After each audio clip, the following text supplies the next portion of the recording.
Como começar a fazer pão se não tem um forno profissional? Eu sei que é difícil isso, eu já vivi isso também. Alguém incutiu na minha cabeça essa ideia. Sabe quem foi esse alguém? O sistema. Gente, o sistema às vezes cria umas limitações na nossa cabeça que fazem a gente desistir de muitas coisas, como por exemplo fazer nosso pão em casa. Então esse lance de eu quero começar a fazer pão, mas não tenho forno profissional. Cara, desencana disso. Relaxa e aproveita, porque dá pra fazer no forno da sua casa muita coisa. Muitas vezes você não vai ter os melhores desempenhos com alguns estilos, porque você tem que aprender a dominar seu forno, etc e tal. Praticamente já fiz a cura, né? Você tá curado, você não precisa de forno profissional. Algumas coisas vocês vão ver que a gente precisa de um forno profissional, sim, principalmente quando a gente quer escalar muita quantidade, mas não é o nosso caso, gente. A gente quer fazer o pão em casa, no máximo uma produção micro, tá? E que a gente consegue fazer com as coisas que a gente tem na nossa casa. Então, basta ter o quê? Empenho, método e persistência.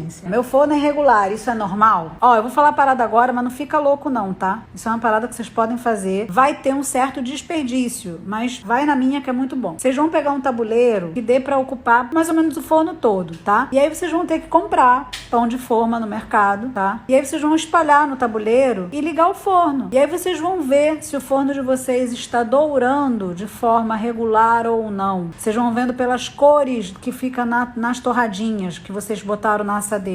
Isso é um bom teste para vocês fazerem. Muitas vezes vocês vão se surpreender, porque às vezes de um lado tá super queimando e do outro lado tá super claro. E aí se você coloca só uma panela, você já sabe o canto que você vai colocar. Se você assa muitos bolos e faz para vender, você já sabe a dança das panelas como é que vai ser. Você já vai saber qual bolo que você tem que girar, entende? Então essa ferramenta que eu falei para vocês agora, esse pequeno teste Mambembe, resolve muito a vida de vocês. Ele junto com o termômetro ajuda bem a vocês conhecerem o forno, né? Como é que ele está dourando. Então façam isso, é só forrar um tabuleiro com as fatias do pão e aí vocês vão observar. Vocês podem fazer em algumas temperaturas, tá? Dependendo da sacola que vocês peguem. Compra um pão branco, tá, gente? Compra pão integral não, porque não vai conseguir ver a cor. O forno, sim, pode ser irregular e alguns fornos são muito irregulares. Meu forno é a gás e eu apanho muito do meu forno. Me ajuda? Gente, eu fiquei até com pena disso, que eu também já apanhei. Mas eu não sei se você apanhou, porque assim, tem dois tipos de pessoas que apanham do forno a gás. A pessoa que não conhece o forno e aquela que tá com um botijão de gás. Aí eu tenho pena mesmo, porque eu tenho muito aluno que vive esse problema. Vocês têm que fazer o seguinte, quem tem o bujão, vocês têm que, quando abrir um bujão novo, ver a rotina da produção de vocês, do fazer o pão, do cozinhar, porque aí vocês vão saber quando que tá chegando no final. Porque eu já tive aluno que no meio do processo do pão, acabou, entendeu? E aí tem que trocar o bujão, não sei o que. Gente, é um perrengue. Então eu sei que dá dó mesmo, tá? É um problema que assim, você tem que conviver muito bem com o seu rendimento, tem que saber muito de desempenho, você tem que ser uma pessoa bem disciplinada para você poder saber se quando você tá fazendo seu pão vai acabar e você vai ficar na mão. Então aí eu realmente acredito que a ajuda que você precise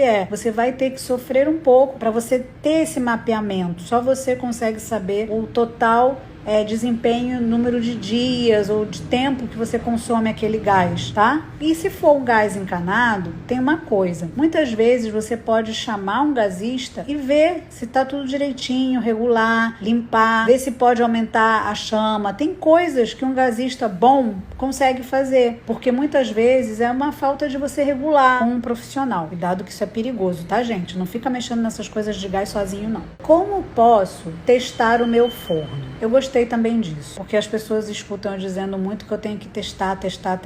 E testar o forno é super importante. O que eu recomendo? Todo mundo que tá aqui gosta de fazer alguma coisa na cozinha. E assim, a melhor coisa que eu recomendo para vocês fazerem na cozinha para testar o forno de vocês é bolo. Por quê? Bolo você usa um fermento químico e se você erra, você faz de novo a receita, rápido.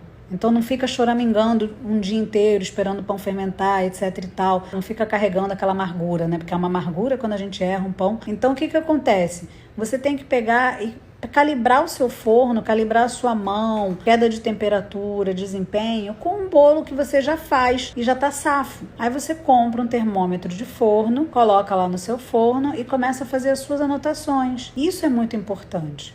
Quando você começa a ter essa disciplina, o forno para de dar susto em você.